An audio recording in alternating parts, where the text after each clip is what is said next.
participants. I've only got names for 8. Who has not been recognized? The FBI. Okay. Well, I think mine just says iPad, but this is. Well, I've got you, Skip. I've got Okay.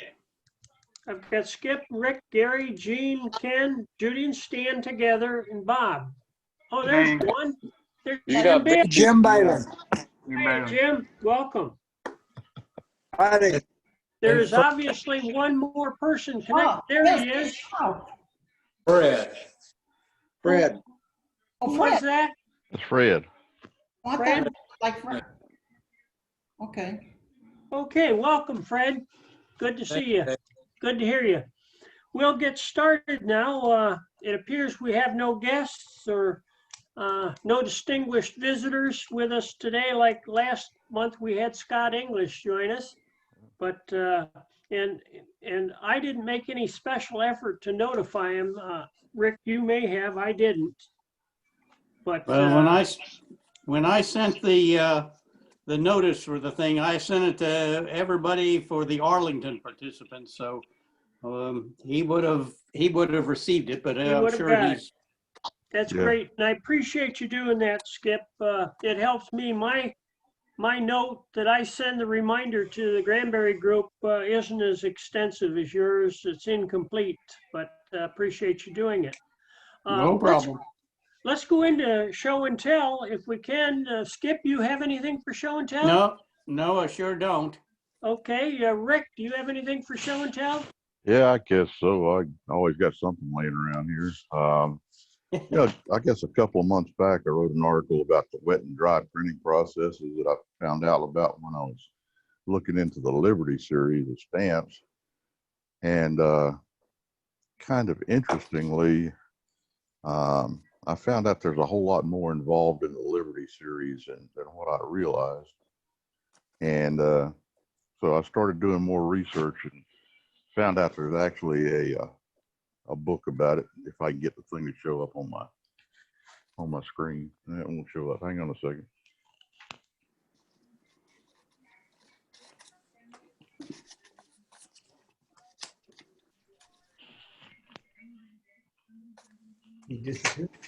Hang on. It looks like a can of beer. That does look like a can of beer. Dave, you only live a mile from me. I believe I'll come over to your house. This thing right here. Let's see. Is that showing up? No, hang on. No, not yet. There we go. There we are. Is it showing up backwards? Oh, the Liberty series. Yeah. Is it showing up backwards or? No. No, it's okay. Okay. Anyway, found out there'd been a book written about it. Well, one of the guys who wrote the book is named Tony Warukiewicz, and he apparently is the expert on postal routes, domestic and foreign, all kinds of postal routes. And I actually got to meet him at the virtual stamp show this weekend. So that was kind of interesting to me.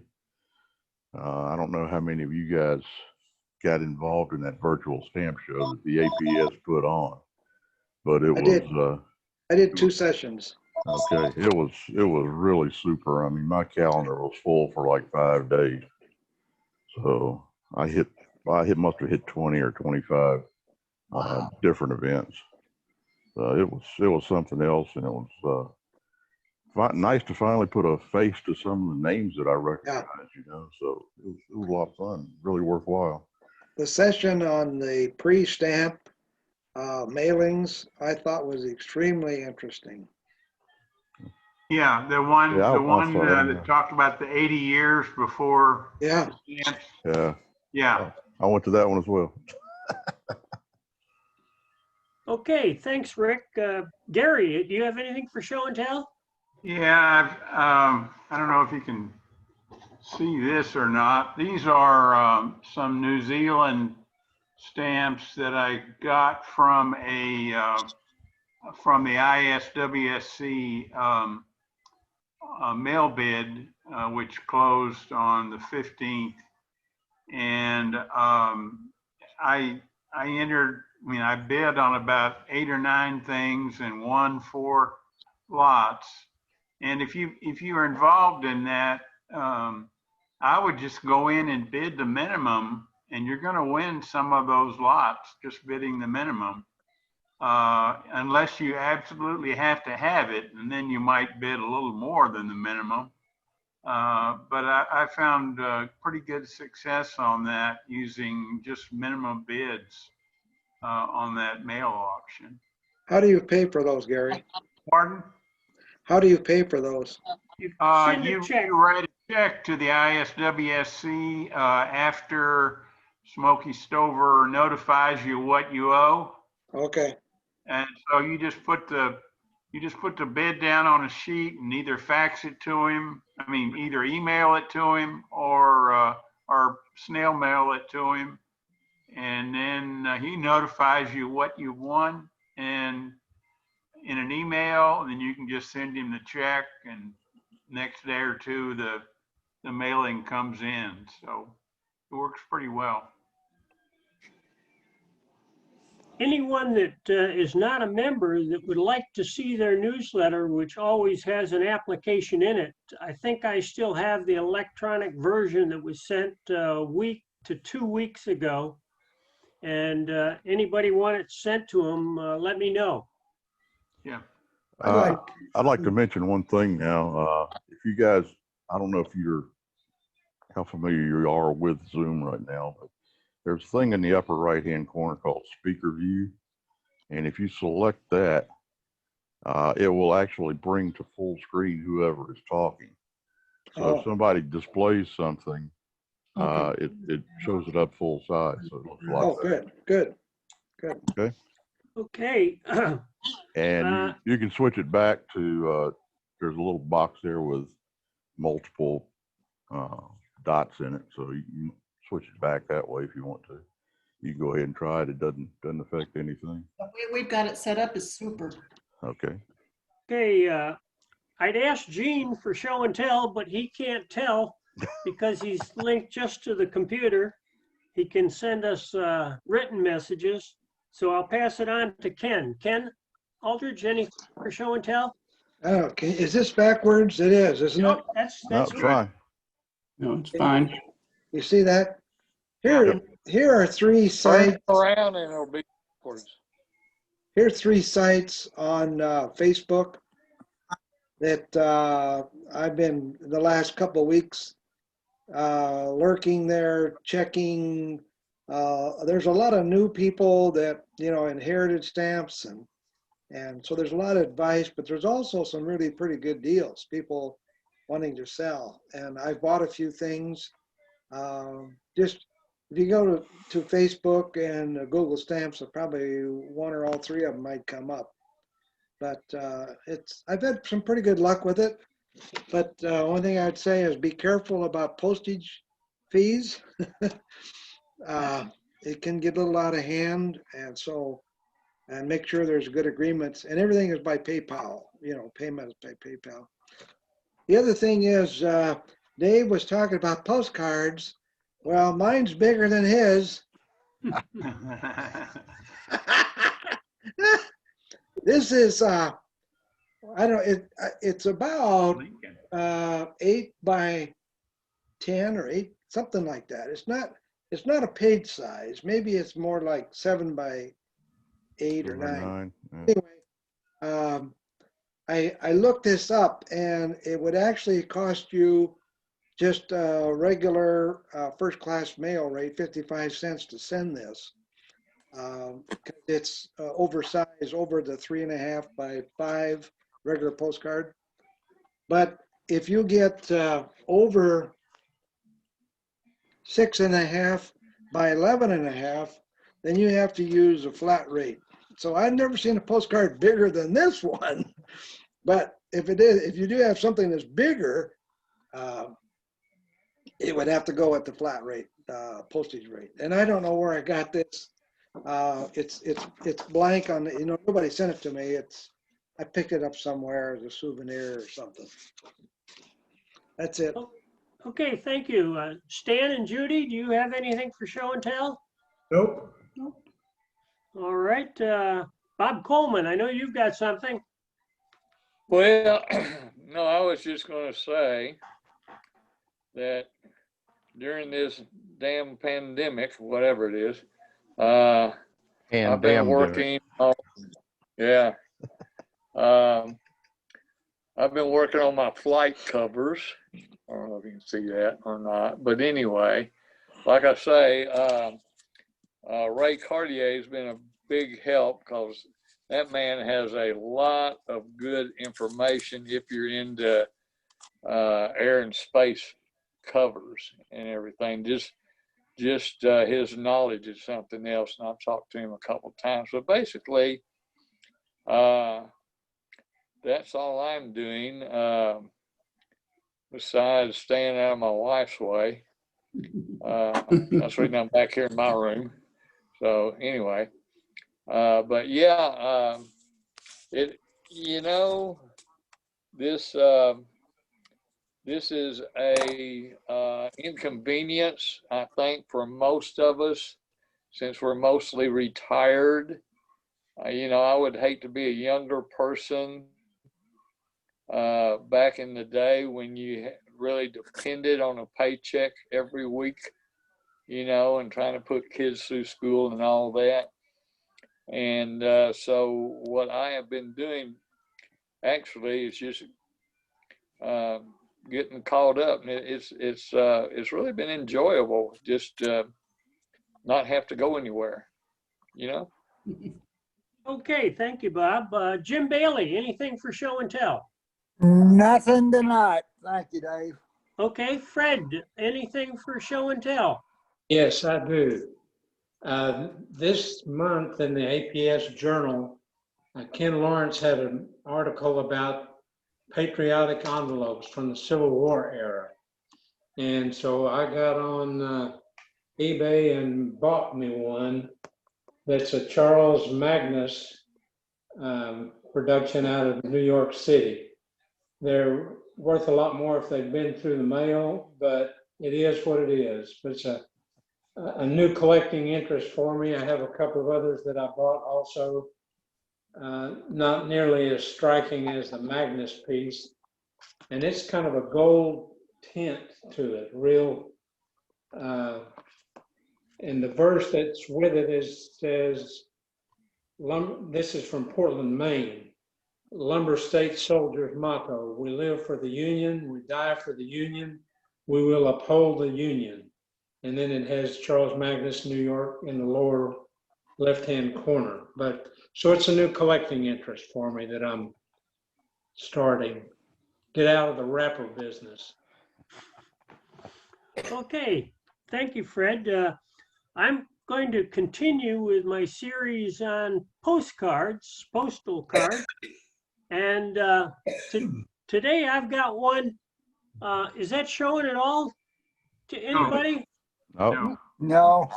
I don't even see where my picture's up there. You're there. You're there. You're there, but whatever it is you're showing is. That's There it showing. is. Here we All right. go. Okay, well, I've got a postcard that's 94 years old. It was to my grandfather in Deansboro, New York, which is central New York State. The picture on it is from Bald Mountain in the Adirondack Mountains, north of that, in northern part of New York State. And the postcard was from his niece, who had just traveled by train through the Adirondacks to Montreal. So she'd picked up the postcard in the Adirondacks, but the cancellation on the stamp is a common 2-cent postcard rate US postage, canceled in Montreal, Canada on August 4th, 1926. So I thought it unique that it was a US stamp sending mail from Canada to the US. That's one of my postcard unique things. So that's my show and tell. So I guess that's everybody. Anything else for show and tell? Yeah, can I say one thing? Can you hear me? Yeah, Yes. go for it. Oh, okay. No, you know, in the Civil War, I have, of course, my people were in it because we're all from Virginia and West Virginia. But here's an interesting cover right here. Can you see that? Yeah, Hanging Jeff Davis. yeah. That's one hanging Jeff Davis, but that's a Civil War. And I've got, you know, several more. But it's just interesting with what's going on today about that. But I just thought that was kind of interesting. That's it, Dave. Okay, thanks a lot. I asked Rick to just take a minute to tell us about the virtual stamp meeting and how it went last week. I know they had over 3,000 people registered for that meeting, Rick. So anything you'd like to share with us? Well, I think some of us, you know, made it to the show, and it stood for itself pretty much. It was really, really interesting to me. I could probably even show you my calendar for what I did there. But hang on just a second. Let me see if I can get the thing up here.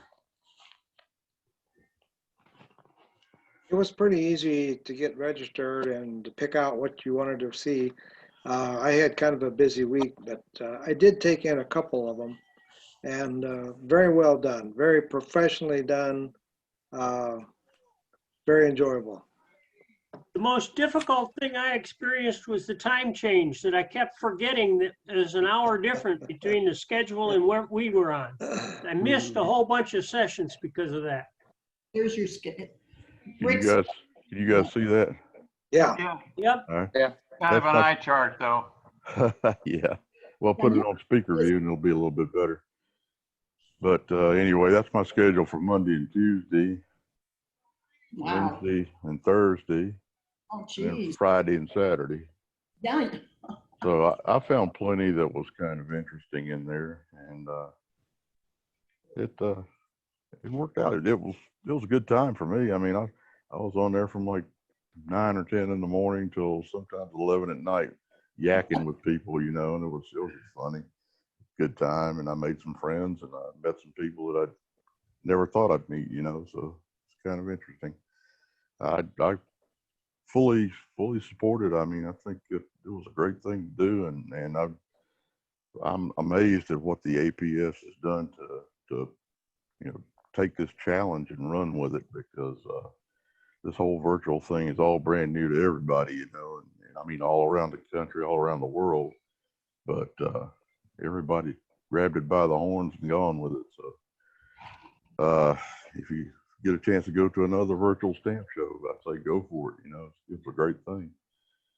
Now, there was a physical stamp show in St. Louis this past week, and I understand it went really well for the people that attended. The dealers were happy, but there was only about 300 attendees. So that's something we'll have to keep in mind, you know, for our expo. Right. So anyway, there's an expo meeting coming up Thursday. If you guys want to attend, it's on Zoom here, same address and everything. So we'll see how that goes. Thank you. I have a question for Stanley. Yeah. Stan, when you visited with people over at the convention center, are they all 100% go for November, or is there any kind of reservations about our show? I never asked them. I'm kind of leaving all that up to Ralph. Yeah. I think he really wants to run the show, and I'm going to let him. Yeah.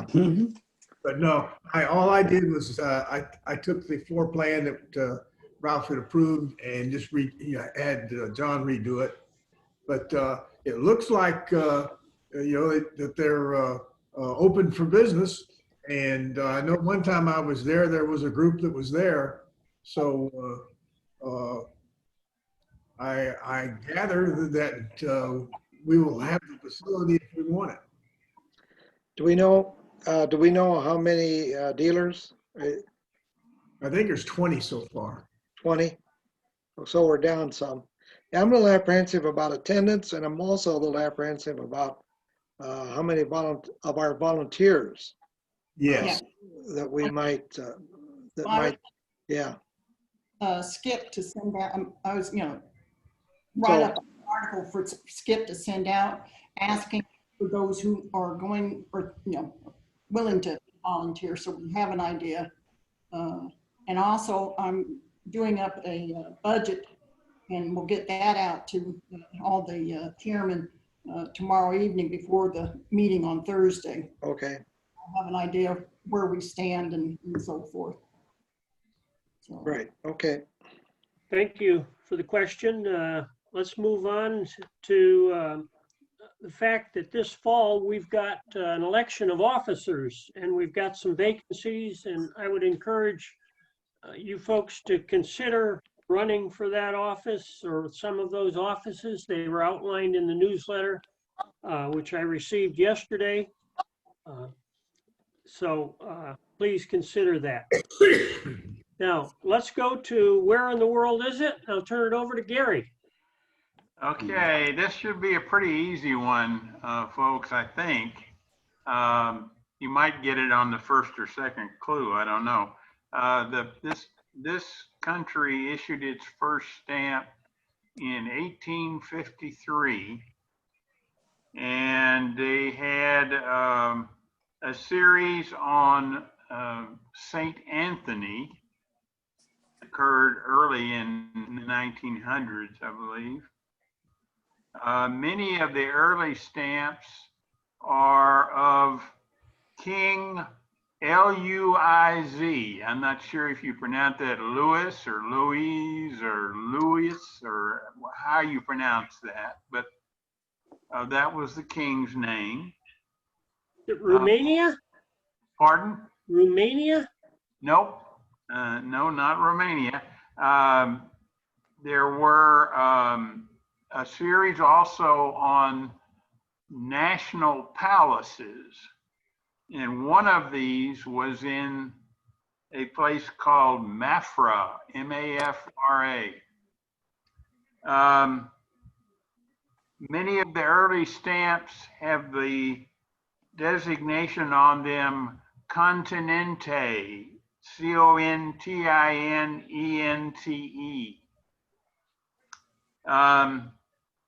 Many of the stamps also were overprinted with, for example, Republica, R-U-P-U-B-L-I-C-A.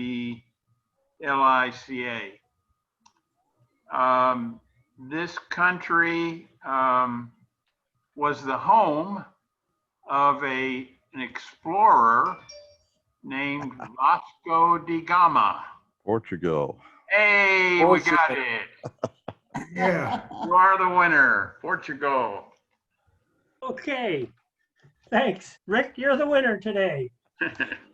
We ought to give him a door prize, Judy, for that. All right. Is there any other business we need to attend to before I turn the program over to Rick, who's going to present us a program on Texas Confederate Postmaster Provisionals? Hearing nothing, I turn it over to you, Rick. Okay, thanks, Dave. Let's see if I can get this thing up here.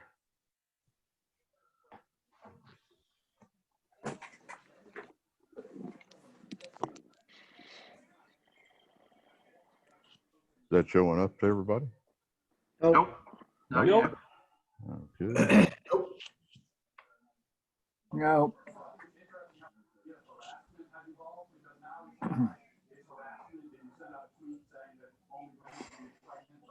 Yeah, there we All go. right. There you are. Okay, hang on a second here. See if I can move this thing.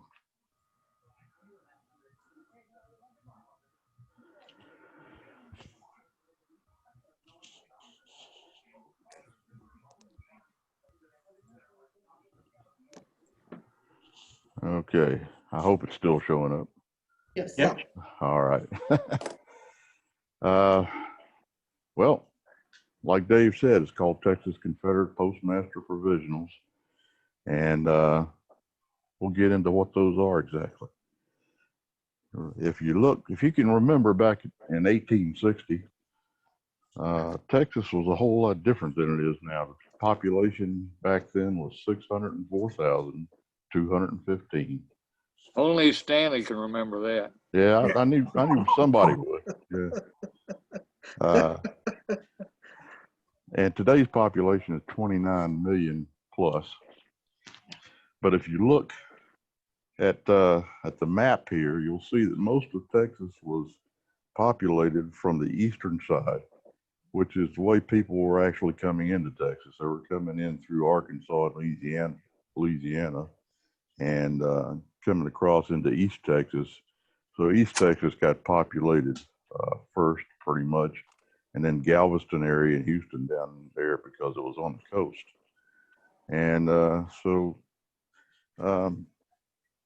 it was a lot different area than it is today. And if you look up here in the western part of the state, the Panhandle area, that was mostly Indian territories, and there was a lot of problems that the Texas government had because there were deserters coming into those territories, hiding out, and also the Indians were in there. They were causing problems along the border as well. So Texas had a double problem with the Civil War going on and all this other crap going on the west side as well. So anyway, this is a timeline pretty much of what was going on. And February 9th of 1861, Confederate States of America was formed with Jefferson Davis as the president. March 2nd, Texas joined the Confederacy after replacing Sam Houston, who refused to take an oath of allegiance to the Confederacy, and he was replaced by Lieutenant Governor Edward Clark. May 31st, the U.S. Postmaster ordered the cessation of U.S. mail service through the South. So the next day, the mail service was assumed by the Confederate States of America Post Office Department. Getting farther ahead now, April 9th, 1865 is when the Army surrendered Northern Virginia at Appomattox. And May 26th, 1865, surrender of troops west of the Mississippi River. June 28th, 1865, the last shot of the war was fired by Confederate cruiser Shenandoah in the North Pacific Ocean. And that's a story in itself, guys. That's quite an interesting story about a guy who was attacking commercial United States entities up there in the Northwest. And he was targeting whaling vessels, as a matter of fact, because whale oil was so important to the people in the United States. And on November 1st, 1866, post offices were returned to federal control. Maybe one of these days I'll do a story on that Confederate cruiser Shenandoah because it's a really interesting story. This gentleman here is Confederate Postmaster General John H. Reagan of Palestine, Texas. He was appointed March 6, 1861 by Jefferson Davis. And he was quite good at his job, apparently. The state of Louisiana joined the Confederacy on February 1st, 1861. And this letter up here was mailed from New Orleans to Cincinnati, Ohio, using a U.S. 3-cent stamp. Because it used a U.S. stamp, it's kind of unique. And this cover sold for $32,500 in a Siegel auction. Reagan contracted with lithographers Hoyer and Ludwig of Richmond, Virginia, to produce Confederate stamps, but this #1 stamp here, which was approved, didn't arrive in post offices until October of 1861. So what happened was that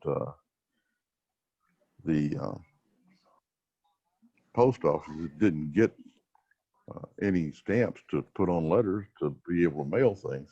So they went back to the old way of using just mark paid 5 or paid 10, whatever the rate happened to be, like they did on stampless covers prior to that. Reagan established mail rates as 5 cents per half ounce for distances less than 500 miles and 10 cents per half ounce from more than 500 miles. After the war ended, Reagan was asked to assume responsibilities in post-war U.S. Post Office Department. He declined that, but he was apparently very well known and very well accepted as postmaster, and they were really impressed with what he did with the Confederate mail.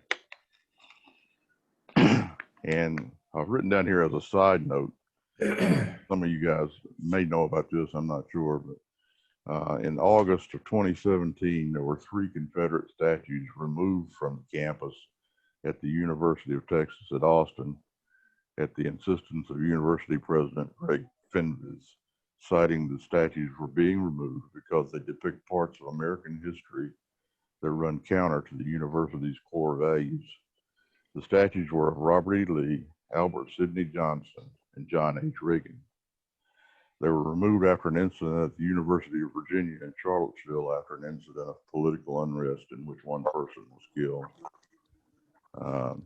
So he was a little bit ahead of his time there. I think Governor Abbott had something to do with that as well. But they were a little bit ahead of their time in removing those Confederate statues. I guess they kind of preempted our current situation. Okay, I've pretty much gone over all this stuff already. I changed some of the stuff around when I was going over this. So this one I should have just taken out, I guess. Talks about the shortage of Confederate stamps and the reason that the postmaster had to use provisionals. This catalog here was by August Dietz, who passed away not too long ago, but he was quite the authority on Confederate States postage, and this quite a significant catalog. He lists 169 Texas towns that mailed provisional covers during the Confederate War or Civil War. And as I said, the postmasters had to go back to using the old paid 5 or paid 10 stamps like it's shown here on these stamps from Crockett and Jasper, or these letters from Crockett and Jasper, mailed in 1861. This one came from Austin, Texas. And you'll see what they did in this is they took a regular circle stamp, circle cancel, and add the paid 10 in the center of it to create a provisional type postmark and use that. Said this one also has 5. Oh, that's August 5th, isn't it? Yeah, okay. I thought I had one with Jewel on it, May, but this one has paid 10 on it. So, yeah, this one has the paid 5 if you look here, and the paid 10 in the middle. So this one has, with the dual in combination, caused this one to bring $2,200 in an auction. So Texas Confederate covers are extremely hard to come by. There's been a couple of collectors that have been just hoarding them, I think. So you'll see them every now and then, and they come up at an auction, and usually they bring a premium. Now this is actually a provisional stamp, and this is one of the first ones. This is from Austin, Texas, and it was made by hand stamping a separate piece of paper and gluing it onto the envelope. So you see what they did was they had the regular Austin, Texas with the paid 10 in the center of it, but they just stamped it on a piece of paper, and then the postmaster sold these pieces of paper like that and accepted them as postage And the reason he did that was so he wouldn't have to have people waiting in line and have to hand stamp a whole bunch of envelopes at one time. This way people were, could use it just like a regular stamp. And this one sold, 2014 auction for $16,000. So like I say, they bring a premium. This is a Beaumont, Texas cover, and pretty much the same type thing. The Postmaster went to a printer and had these things printed up, and there are only 14 of them known to exist, and 13 of them are on cover. This one realized $15,000 in an auction. Goliad, they did the same thing. The Postmaster went and had these things printed up, and same thing, posted them at the post office, and they're expensive, $40,000 for this one. There's only 4 of these known, so they're a little bit rare. There is a pretty reliable census on these covers. They know exactly how many of them are out there, and usually when they come up for sale, people are recording it and trying to figure out who bought them and what they paid for. This one in particular was from Gonzales. The guy who was postmaster at Gonzales also ran a general store, and he made his own labels for medicine, whiskey or whatever. He sold at the general store there. Well, he had some foil type labels that he just converted into postage stamps, and it was a pretty interesting thing. But they're pretty unique. And this one sold for $54,000. There's only 2 of them known with that foil label on it, or foil provisional. Okay. This is a cut and paste stamp from Hallettsville, and it's the only known example of it.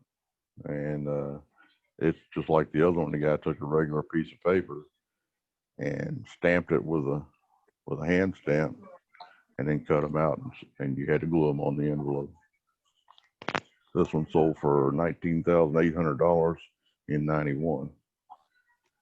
I expect it would go for a little more than that now. Helena, Texas. The only known examples of this stamp are off cover. So this is the only one with a clear cancellation on it here. You can see, so it was actually used in postage, but for some reason somebody took it off the cover. It's probably some damn stamp collector. That sold for $60,000 in an auction. Independence, Texas. There's only 5 of these known. This one pulled down $30,000. Plum Creek. This was a real small provisional, and you'll see they had like handwritten 10 on there or something, and the guy just cut out a bunch of them and would stick them on the envelopes for people. But this one, even with just that small, inobscure provisional on there, it realized $9,000 in an auction. Port Lavaca, they renamed it just Lavaca instead of Port Lavaca, and those were printed as well. So this one got $1,300 the last time it came up in 1956. They estimated it about $30,000 now. And Victoria, this is an interesting cover. There's only 2 recorded with the 10-cent Victoria mark on it, and this one realized $100,000 in the 2014 Siegel auction. This actually has the postmaster's name on it, J.A. Moody.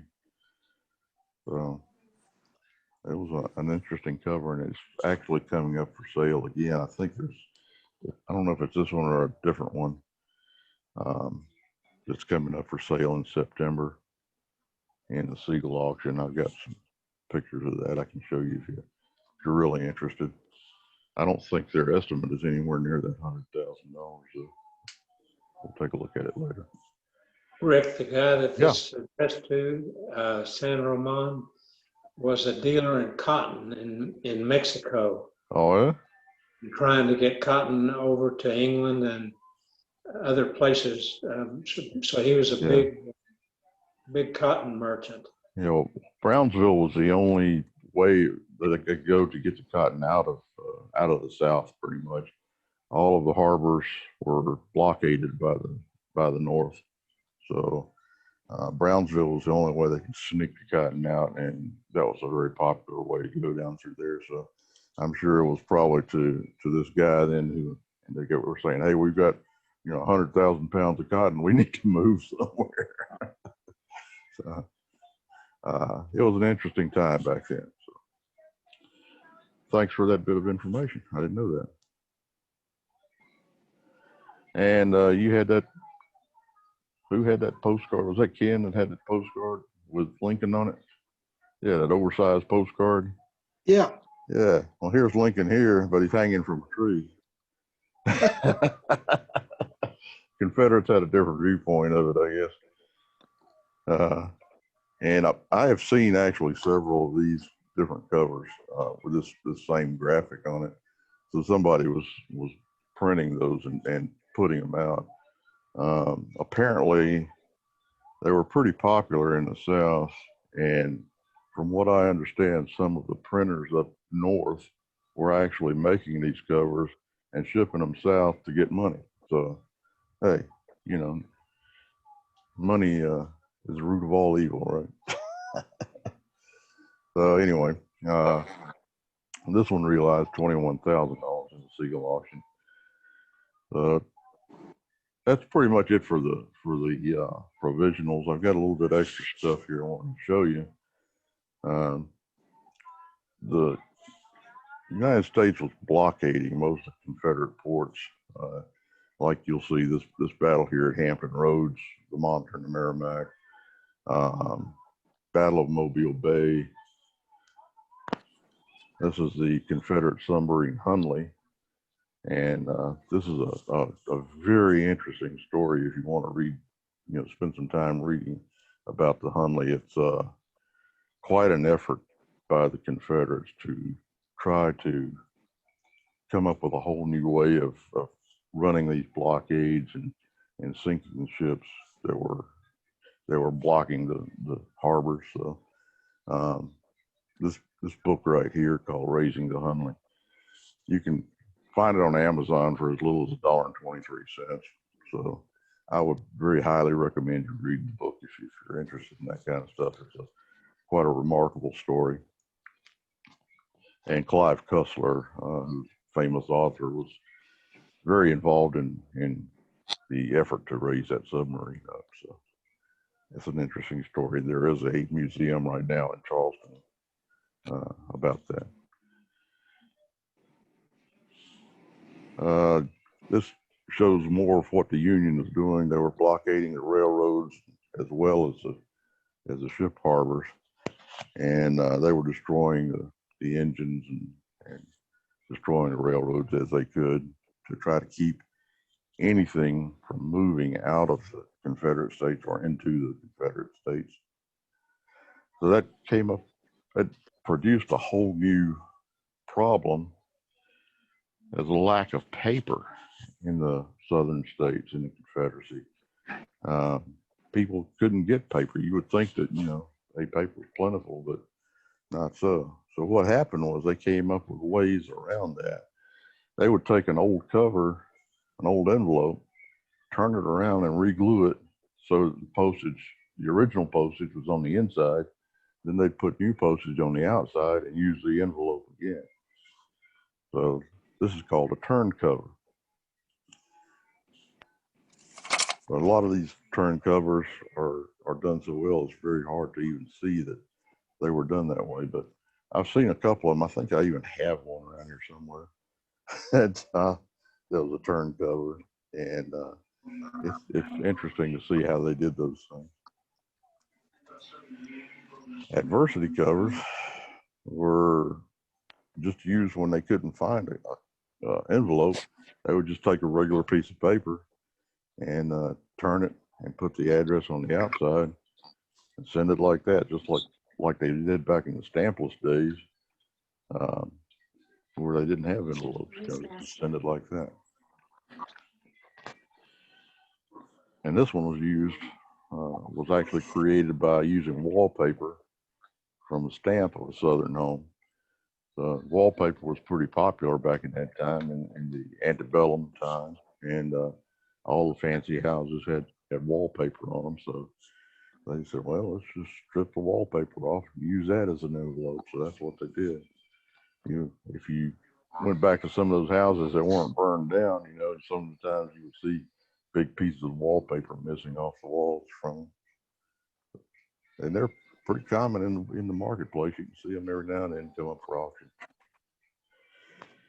And a lot of you guys might know this guy, Charles Deaton.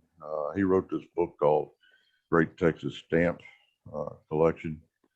And he spent most of his life researching these Texas Confederate Provisionals. And he's quite an interesting guy. And his book actually inspired me to come up with this whole presentation here. So if you get a chance to talk to Charlie, he's usually at our expos, and if you buy something from him, he'll probably even give you the book. So you might talk to him. He's a good guy. And also wanted to thank Siegel Auction Galleries. I don't know if you guys know what they're doing, but they have digitized every one of their auction catalogs.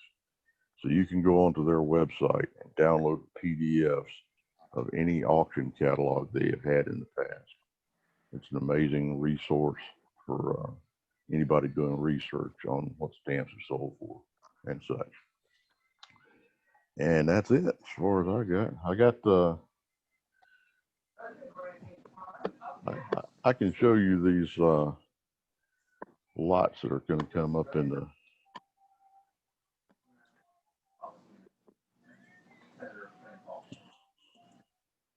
auction. You guys see that? No, Nope. I'm gonna have to get out of sharing. and still come back. seeing the end of the slideshow. Okay.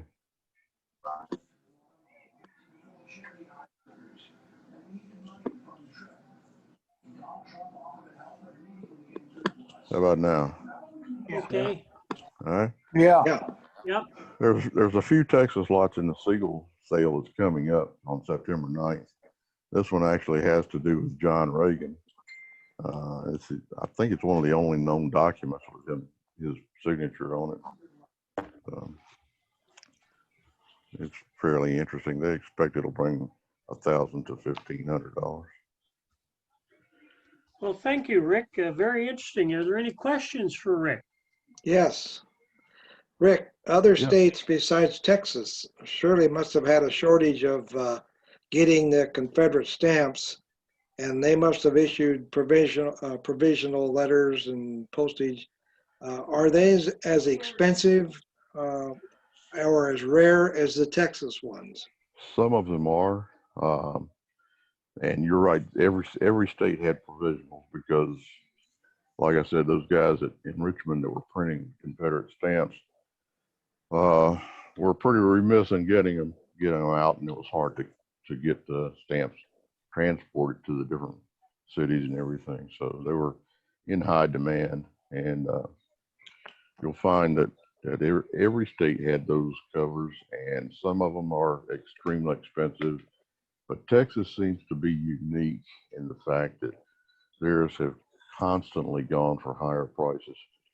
I think there's one in Virginia, in Alexandria, Virginia, that's probably as high, but I'm not sure about that. I've been just looking at Texas stuff, and Yeah. and here's a Beaumont one that's coming up for sale, and I'm not sure what the estimate is on that one. $27,500. Some of you guys might know this name here, Kilbourne he is a collector out of Benbrook. Benbrook, yeah. Yep. And he, this was in his collection at one time. So, and then Bill Gross came along and ended up buying everything from everybody. So anyway, here's the Victoria stamp. This is just a stamp, not a cover, and it's estimated at $20,000. But their stuff actually usually goes a lot higher than what their estimates are. But that's a Siegel auction for you. So somebody will get on there and want something in particular, will end up spending a whole lot of money for it. This is pretty interesting. You got a bunch of bisects on it. So. Okay, Anyway, thank you very much. that was it Excellent. for me. Thank you, Rick. Sure thing. Is there any other business or things we need to transact during the meeting? Next month, Rob Hathaway has agreed to do a program. I do not have a title yet. We will do a virtual meeting next Tuesday, September 22nd. That'll be the fourth Tuesday. Gary McNamee will host that. I believe you're able to do that, Gary. Yes. If not, probably Rick can back you up. Actually, I'd rather host it myself, Dave, because I've got the capability of recording these and putting them on YouTube. I don't know if I could show Gary how to do that, or whether we could get that off of his Gary, you computer. wanna let him do it? Sure, you can do it. Okay, well, that's settled, and the time will be 7 p.m. to start again. You're all welcome, and Rick, I'd suggest we stop the recording, and if any of you